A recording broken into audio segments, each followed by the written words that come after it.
Good evening, I'm Kathy Lewis, and here's what matters tonight. The statewide candidates are set for the November election. A zoning dispute has Hampton residents signing petitions, and surprise, there's even less money for transportation. We'll consider the issues tonight with an editorial roundtable, various voices throughout Hampton Roads who report, opine, or take a stand on the challenges that face us. We're always glad to have Kimball Payne with us. He's a reporter with the Daily Press, the newly engaged Kimball Payne. So women all over Hampton Roads are weeping with sadness that he is newly engaged. Congratulations. Also with us tonight for the first time is Jeff Mazie, who's the publisher and editor of the brand spanking new Veer magazine. Welcome, Jeff. And of course, we welcome back the president of the Virginia Young Democrats, Sean Holohan, who offers a more liberal perspective on the issues, and on the more conservative side is political blogger and veteran radio host Pat Murphy. Good to have all of you with us tonight. Great to be here. Thank you. Well, I think this is our first editorial roundtable since the big Virginia primary, the Democratic primary, I should say.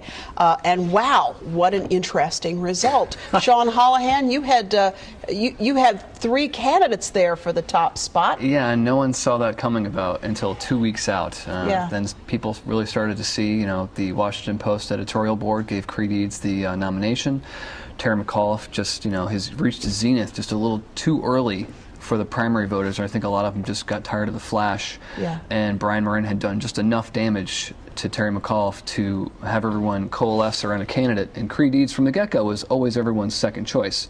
And everyone said, well, let's pick this guy. Yeah. And Creed just stomped the competition. And Kimball, I know you said early on, I keep crediting you with this, so, when you're famous, I'll be your agent. But I think you were the one who said, if Brian Moran and Terry McAuliffe sort of duke each other out, then Creed Eads can step back and look like the statesman at the end of the day. Right. And Creed Eads was able to step back. He was able to make a case. He made a very simple, very sort of clean case. You saw him even in his advertisements. He was very down home. He was very uncomplex, and he sold himself. He didn't even speak in his ads. Right. I mean, he was very much just sort of running his own campaign. And when you come out of a primary, especially a three-way primary with 50% of the vote, that's a big deal for that party, because they can sit there and say, listen, this isn't a fractured party. This isn't a group that has to come together and mend fences. This is a group where 50% of the people had one guy. The other guys couldn't even sniff him.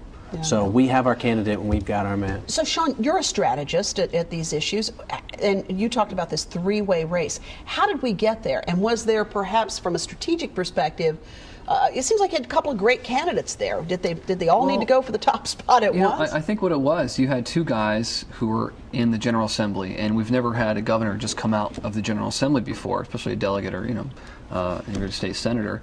A lot of people didn't know them. They weren't sure that they could beat Bob McDonnell. Bob McDonnell's running as an AG, which is a great post to run from. We've had many candidates run from the AG slot. And I think a lot of people, including at the top of the party, maybe DNC folk, thought that Terry McAuliffe would be one of these people who could, ride the Obama wave, have the celebrity kind of ticket, and get a lot of money behind him. And, he ran a great campaign. No one in Virginia can say Terry McAuliffe didn't run a great campaign. It was just enough people said that we don't like this guy. Yeah. It's just too much flash, not enough substance. Yeah. His policy discussions, he always talked about his big book of policy. Well, after reading it, I felt like it was popcorn. You're hungry afterwards. It was fluff. There was nothing there. Well, and I think the other interesting thing about the three of them is you've got look who got behind Terry McAuliffe in a big way. It was national unions. Right. It was the Democratic Governors Association. Right. Yeah. I mean, these are people who are sitting there at the national level saying, where are Republicans going to mount their comeback? Virginia. Right. We got to get a guy. I don't know who Brian Moran is. No, I don't Virginia know who people backed these guys. You had a handful of delegates. Delegate Algie Howell from Norfolk, Delegate Hall from Richmond. I mean, you had very smatterings of support. City council members. Whereas everyone else was behind Cree and Brian. I mean, these people knew these guys and were behind them. Terry had the League of Conservation voters support. Well, that came from a up there, not from here. Yeah. The League of Conservation Voters in Virginia were mad about that endorsement because they were basically throwing their weight around in D.C. Wow. So Really interesting. People could all see of this through it, behind the scenes. Pat Murphy, what did you make of it all? My wife reminded me that the last time I was on, I said, don't count Deeds out. Deeds was working from the west. Okay, so Pat Murphy's the kingmaker. I'm the wrong guy. Deeds was working from the west, and the momentum pushed him forward. Moran and McAuliffe got into a mudslinging contest, and Deeds just kept working the grassroots. I mean, he really was a master at it. Yeah, he stayed clean. So if you're Bob McDonnell, I'm guessing this is a rematch then of 4 years ago, and there was, what, a 370-some vote difference between the two of them. If you're Bob McDonnell, I'm guessing Creed Deeds was the one you did not want to come Absolutely. out of this. That's right. Yeah, Deeds knows how to beat him. He really does, and I think honestly he will. And that's taking into account the intra-fighting that's going on within the Republican Party right now. We talked about it last time. The grassroots, the people that go door to door, that hand things out, that do the Go TV, that get out the vote, they're angry at McDonnell because he decided to oust Jeff Frederick, the chairman of the party. The state party. So there's a real anger with McDonnell within the grassroots of the party. And you look at where Deeds is weak. One of the really interesting things I think about the November campaign is where Deeds performed the weakest was with African American voters, specifically in Hampton Roads and Richmond. Well, he's got an ace in the hole because Barack Obama is making a campaign switch. That's right. You are going to see Barack Obama. The reason Tim Kaine is the DNC chairman of the Democratic National Committee is because they're aware of what's going on here. They're aware that there could be a Republican revival. And what you're going to see, I don't know when it's going to be, I don't know where it's going to be. I mean, obviously I don't have the red phone to the White House, but you're going to see a campaign swing for Barack Obama, probably one in the last couple of weeks that says, get out the vote. And I said it before, the Deeds is a closer. They didn't think that he could make the case for AG. 2 weeks out, suddenly he's closing. They're going to see the same thing in this race. And when you look at Deeds, that is just a tremendous position for him to be in, to be able to have that ace in the hole and say, listen, you can count me out until the last 2 weeks, but I'm going to come at you in October. He sees himself as Rocky Balboa, the movie candidate. He sees, he'll be slugging it out and losing and then come back in the end, which is exactly what he did here. But I think Deeds also wants his message to be, we did great under Mark Warner, we did great under Tim Kaine, why would you want to mess that up now? And that'll be, I think, another big candidate or push for him is, why change and mess with success that we're having already in Virginia? Jeff, congratulations on the publication of Veer. You interviewed, you profiled all three of the candidates, but you chose Terry McAuliffe for the cover.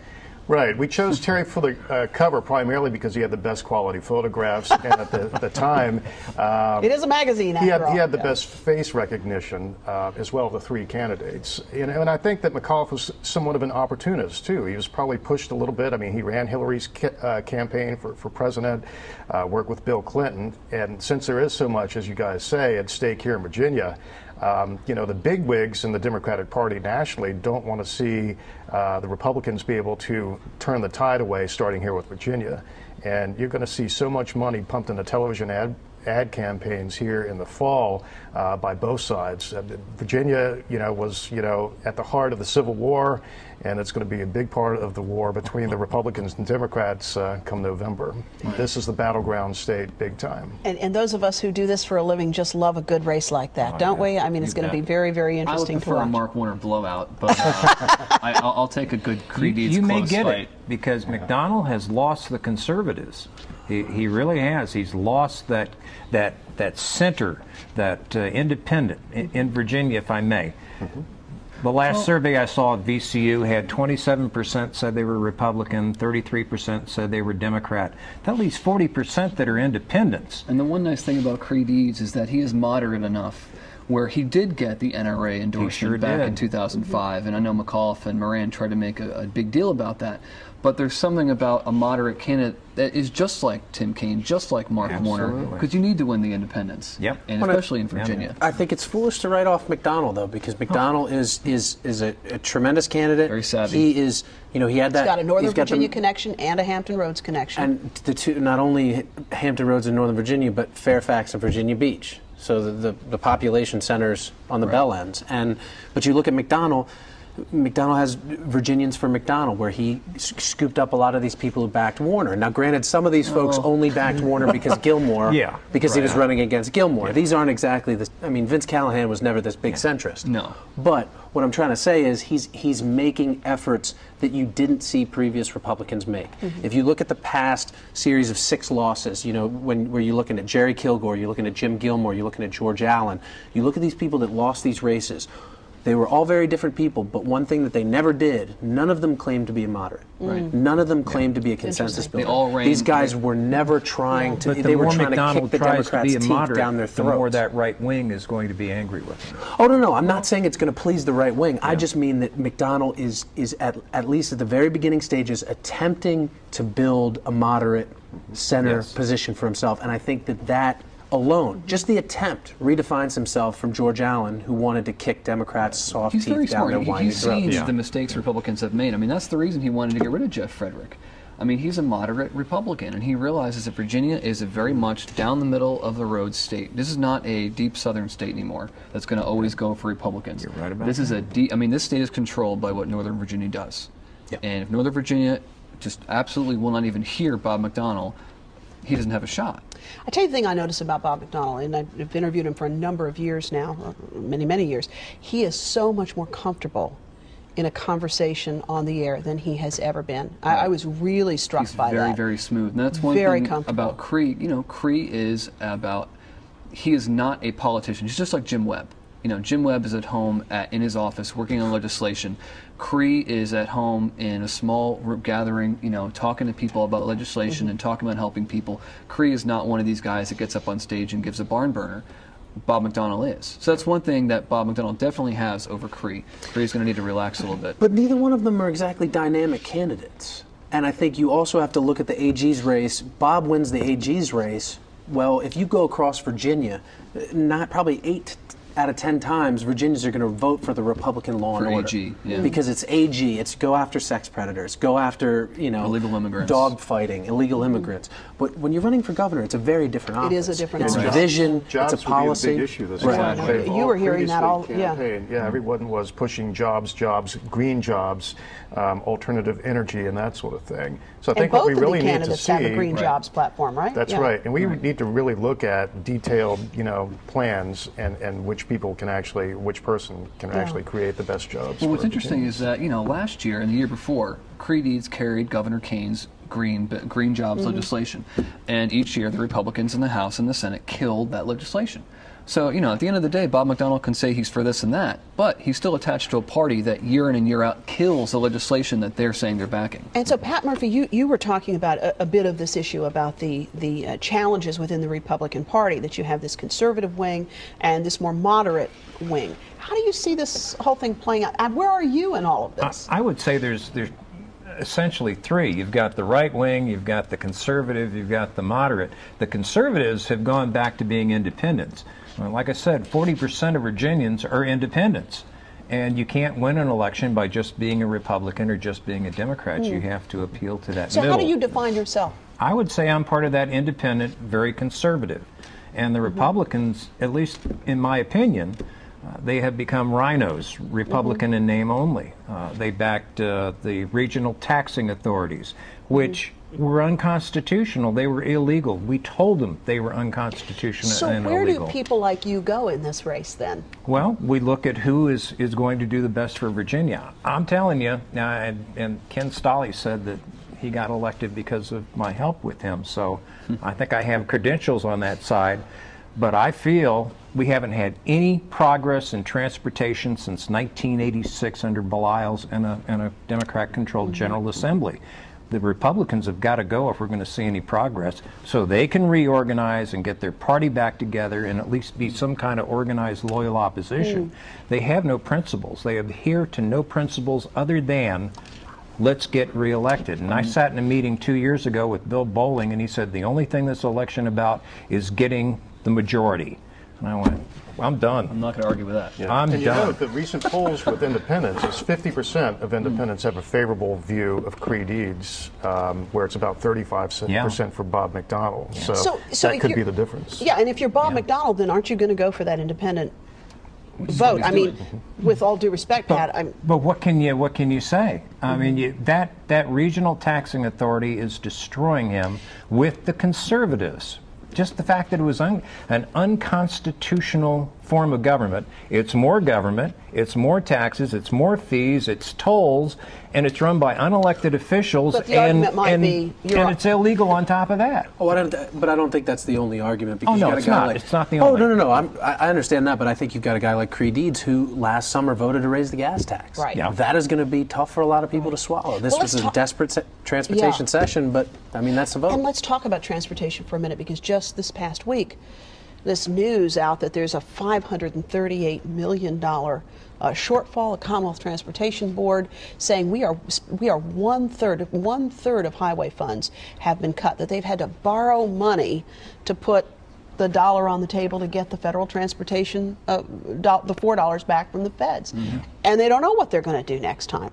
And that's exactly what he's talking about. That's a problem right there. You elect people to lead, to make tough decisions. You don't elect people to watch their back every time they vote on something.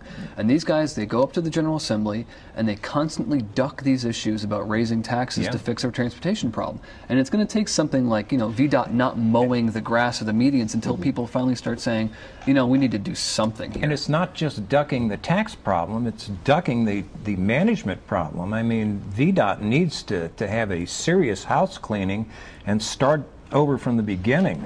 And the Republicans have ignored that as well. And I hear what you're saying about VDOT, but I mean, when you look at $538 million, I mean, it seems to me that you could make VDOT the most efficient organization in America, and I'm not sure you get that back. You're going to have to use lethal injections to get to that point. They're cutting jobs. I mean, you're going to see rest areas start closing. Right. I mean, people aren't even going to have a place to stop on the side of the road anymore. Yeah, nearly half of them are going to be closing. Instead of sitting in traffic, you're going to get some real tangible things people can look at and go, we've got a serious issue in Virginia. Yeah. Okay, so if you're sorry, Jeff. Yeah, we also have the issue of high-speed rail, which has been part of President Barack Obama's initiative for the East Coast, connecting the major cities.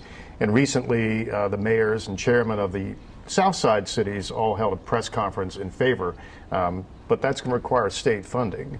And we're really going to need a leader in Richmond that will really push for a high-speed rail that parallels 460 and comes to Norfolk, where potentially will connect with light rail and where Washingtonians can come to Virginia Beach for the weekend and just get on a high-speed train and be on the ocean front in about 2 hours. The problem with that, though, is that we have our own interregional fight because Phil Hamilton and the Peninsula leaders want the CSX line going up to Richmond and connecting with that line. And we have our own Southampton leaders who are going, no, this makes more sense, it's cheaper, we have more population.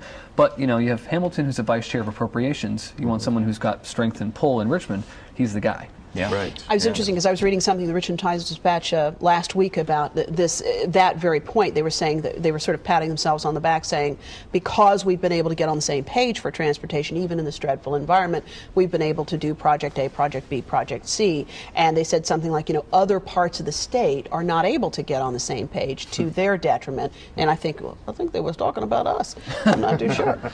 So if you're at the top of this ticket, what are you going to say about transportation? I don't think it matters what you say.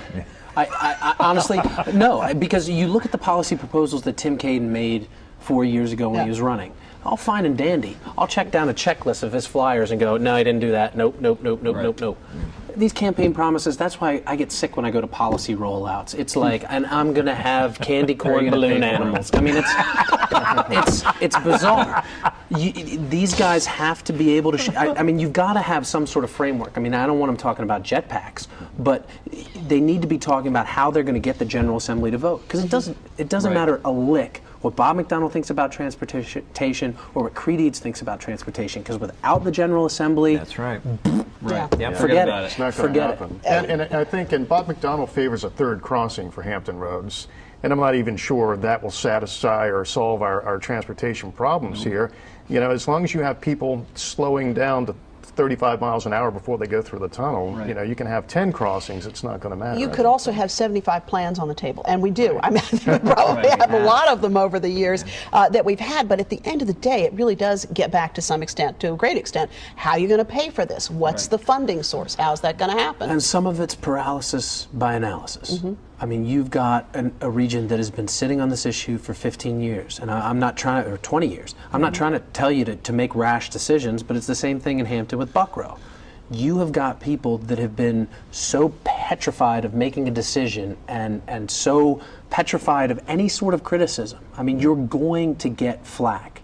That's the reason I have a job, because no matter what decision you make, you're going to get flack. Right. Someone has to step up and make a move on one of these things. They have to be willing to say, we're going ahead with the third crossing. Now, I'm not advocating that. We're going ahead to do it, with and then going out and saying, this is why, because you lost in the referendum. Make something happen. At some point, you've got to fish or cut bait. And that's one of the great things about Paul Frame, mayor of Norfolk, is that even without Virginia Beach being on board totally, the city of Norfolk pushed forward with light rail, and it's going to happen. And I think that'll be a catalyst for other cities to jump on board, so to speak, after they see the success here. And that it will take the entire community, all of Hampton Roads, really, south side, for light rail to really work. But it's got to start somewhere, as you suggest. Yeah. We've got just a few minutes left, and Pat Murphy is a conservative. Where do you think, and I understand what you're saying about VDOT, but where do you think we get this money? What's the funding source from your perspective? Well, certainly in savings with better management. And just look at the way contracts are done. I-64 and Mercury Boulevard's a prime example. 77% of our budget, 3 years past due. That was a management problem. I think you start with a reorganization of management, then you use the gas tax. You've already got the bureaucracy in place. You don't have to build a new bureaucracy to collect more gas tax. I mean, look, gas went up to over $4 a gallon. If we had had a 10-cent a gallon gas tax there, we could have taken care of every bit of our problems. So I say the gas tax after you fix VDOT. But you look at the gas tax as this Everything sort of we're told. Well, not only it's not only the third rail in the General Assembly, but it's also one of these cases diminishing returns. Right now it is. Yeah. When you've got someone out in a hybrid getting 50 miles per gallon, you're not getting as much Great tax It's out not of a it. long-term Great point. solution. Yeah. Well, I'll be back in a moment with a final thought very much related to what we've just been talking about. Earlier this week, I had a chat with Senator Yvonne Miller, who chairs the Senate Transportation Committee. Now, Senator Miller calls it like she sees it. You can ask her all you want about the what and the where of transportation, but she will early and often return you to what she says is the key question, and that is how. How are we going to pay for it? Now, that's Senator Miller's and the legislature's job, to be sure, but her single-minded focus on this key question is one we might want to pose to candidates seeking office this fall. How will we pay for transportation? Think about this. How often can you put $1 on the table and get 4 more in return? That's what federal transportation dollars do for us. We just had to float bonds to put our $1 on the table. And unless we come up soon with a sustainable funding source for transportation, the feds will say, how about coming back to us when you have that part figured out? We have 49 other states that can use your money till then. You know that old argument that says necessity is the mother of invention? Well, our necessity will be tested on those long stretches of Virginia highways where nearly half of the Commonwealth's rest stops will be closed. An inconvenience for most of us, but for truckers, it's a serious issue. They need places where they can pull their rigs off the road to rest, and we all need them to be able to get some sleep on those long hauls. This is an area where it seems there might be an opportunity to turn an expense into a revenue source. They do it in other states, lease the rest stops to private vendors. I, for one, would welcome the demise of that vending machine coffee. Privatizing rest stops could transform them from $20 million money pits to multi-million-dollar investments, proceeds that would flow right back to the Commonwealth. But privatizing rest stops is a drop in the bucket compared to what's needed. Transportation funding is down 1/3 in 2 years. We are told there is not the political will to raise taxes, but I long for a candidate who will say, here's what we need, and here's how I would propose paying for it. And by the way, I've teamed up with candidates in neighboring Hampton Roads cities who feel exactly the same way I do. So if you elect us, you know exactly what our priorities will be, and that we'll be able to bring enough people of like minds around the table to settle on a plan for the region. A real plan, because it includes a funding mechanism. You have an opportunity this fall to put tough questions to the candidates who want to represent you, and I can think of few issues tougher at the moment than transportation. It's true that roads are only part of the solution. We need to think about how we grow, where we live. We need to get out of our cars once in a while. We need to take a serious look at telecommuting. But none of these initiatives eliminates our need for roads. So citizens, the campaign has been joined. Bring your questions to town hall meetings, email the candidates, and press them on where they stand on this issue. Ask them the what and the when and the where, but don't walk away without an answer to the how, because that is literally where the rubber meets the road.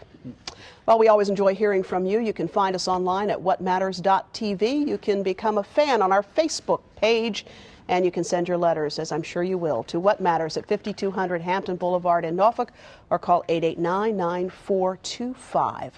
Coming up on What Matters, it's the season of storms, and we'll outline the regional evacuation plan. We'll also update you on efforts on behalf of the Chesapeake Bay, and we'll bring you stories of inspiration. We feature the missions of 4 people and 1 organization that is truly making a difference in Hampton Roads. That's all coming up. But before those programs, in the meantime, I hope you'll join us on the radio weekdays for Hearsay at noon on 89.5 WHRV. Now, before we leave you tonight, we want to congratulate the College of William and Mary. You see, its Office of Undergraduate Admissions recently took home another gold medal for this video that it produced last year. It's aimed at helping prospective students fill out their college applications. The video says that students should not say who they are, but who they might become.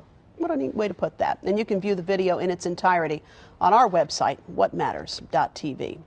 Thanks for watching. I'm Kathy Lewis. We'll see you next week for another look at What Matters.